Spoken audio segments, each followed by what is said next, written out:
What if I told you, the love that hurt you the most is the one your heart will fight hardest to keep? Not the easy love, not the safe love, not the healthy love, but the love that made you cry in silence, the love that made you question your worth, the love that broke you, and still somehow feels impossible to forget. Why?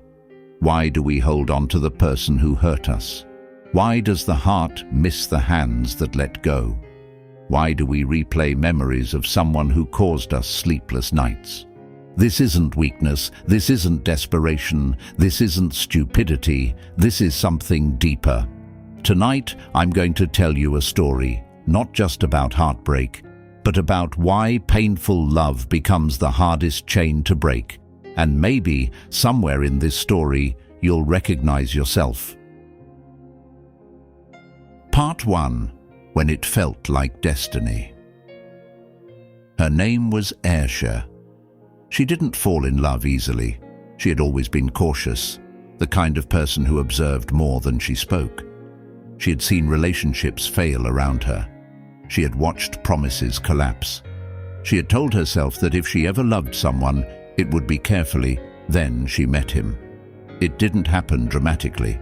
No fireworks, no movie scene, just a simple conversation that lasted longer than expected. He listened. That was the first thing she noticed. He didn't interrupt. He didn't compete. He didn't try to impress her with stories about himself. He asked questions, and when she answered, he remembered. That's how it starts. Not with intensity, but with attention. Soon their conversations became daily. Morning texts, midnight calls, inside jokes, shared playlists, long messages about dreams, fears, childhood memories. He told her things he said he'd never told anyone. She felt chosen, and that feeling is powerful. When someone makes you feel like you're different, like you're rare, like you're finally understood, your heart doesn't just open, it attaches.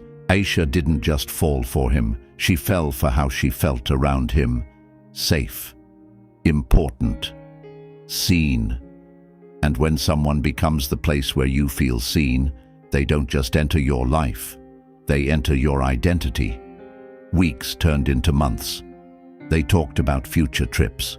They joked about marriage. They planned things that hadn't happened yet, and that's when love quietly rewires your brain. You stop imagining a future alone. You start building one with someone, and when you build that future in your mind, you protect it. Even when cracks begin to show. The first argument wasn't loud, it was subtle. He pulled away for a few days, short replies, less enthusiasm, a shift in tone. Ayesha felt it instantly. When you love deeply, you sense distance before it's spoken. She asked if everything was okay. He said, "I'm just stressed." She believed him, because when love begins beautifully, your mind fights to protect that image. The second argument hurt more. He accused her of overthinking. She apologized, even though she wasn't sure what she had done wrong. But that's how painful love slowly grows. Not through explosions, through small emotional cuts. And each time she told herself, it's just a phase, because the beginning was too beautiful to let go of. And that's the trap. Painful love is hardest to release because it didn't start painful, it started magical. Part 2. When love becomes unpredictable.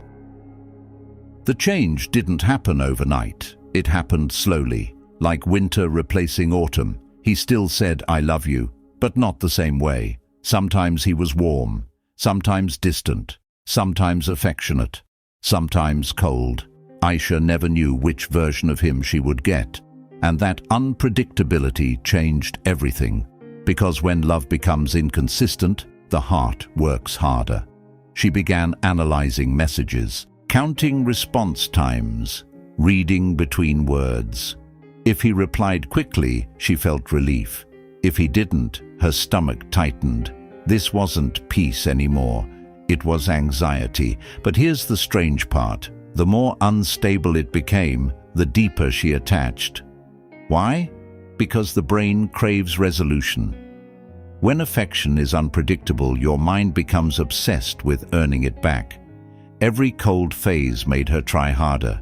She became softer, more understanding, more patient. She ignored the moments that hurt. She magnified the moments that healed. When he was loving, it felt like a reward. And rewards after pain feel stronger than steady love ever could. That's why painful love is addictive. It creates emotional highs and lows, and the highs feel like survival. She began losing parts of herself. She stopped mentioning things that upset her. She filtered her words. She walked carefully around his moods, and slowly, she became someone smaller, but she didn't see it yet, because she was still chasing the version of him from the beginning, the one who listened, the one who made her feel rare. She told herself, "He's still there. I just have to be patient." But love shouldn't feel like proving your worth. Love shouldn't feel like surviving storms every week. Still, she stayed, because leaving would mean admitting something terrifying, that the dream she built wasn't real, and that realization hurts more than staying in pain. Part 3. The breaking point. The final argument wasn't dramatic. It was quiet, which made it worse. She told him she felt distant. He said she was too sensitive. She told him she missed how things used to be. He said people change. She cried. He went silent. And that silence lasted days, then weeks. Then one message came. "I think we need space." No explanation, no accountability, no fight to stay. Just space, and sometimes space is just a softer word for goodbye. Ayesha stared at that message for hours. She didn't beg, she didn't scream, she just felt something collapse inside her. But here's the part no one talks about. Even after that message, she still hoped. She checked his social media. She reread old chats. She replayed voice notes. Because painful love doesn't disappear with a breakup. It lingers. It whispers. Maybe he'll come back. And hope is the hardest addiction to break. She wasn't just grieving him. She was grieving the first version of him. The future she imagined. The girl she used to be before the anxiety. Painful love leaves ghosts, and ghosts don't leave easily. Part 4. Why letting go feels like losing yourself. Months passed.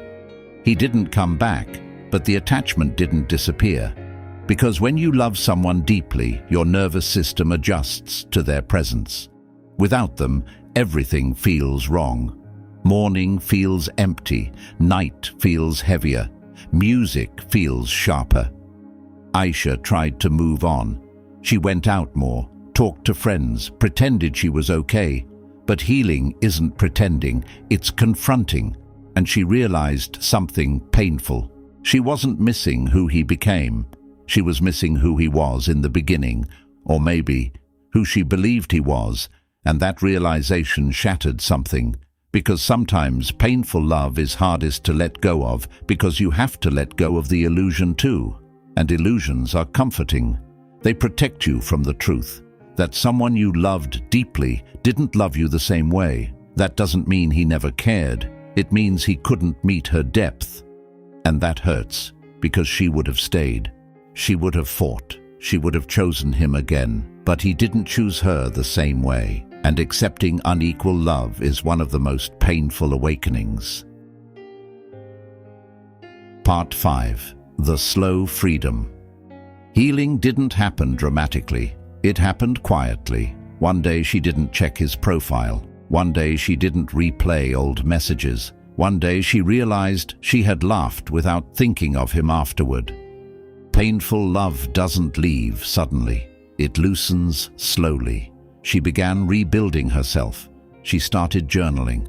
She reconnected with old hobbies. She remembered who she was before him. And then she understood something powerful.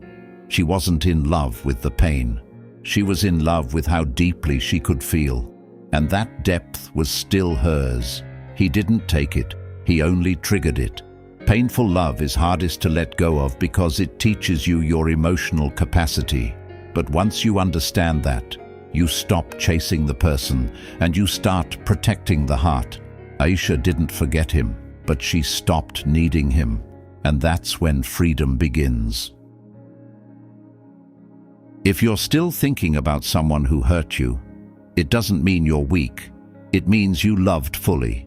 But here's the truth. The love that breaks you is not the love meant to keep you. Painful love feels unforgettable because it mixed hope with hurt. But one day, you will look back and realize you weren't missing them. You were missing the version of yourself who believed in forever. And that version of you, she's still alive, he's still alive, waiting for someone who doesn't confuse love with pain. If this story felt personal, it's because your heart recognized it. And maybe tonight, instead of asking why it hurts to let go, ask yourself, why am I holding on to something that didn't hold on to me? And that question might be the beginning of your freedom.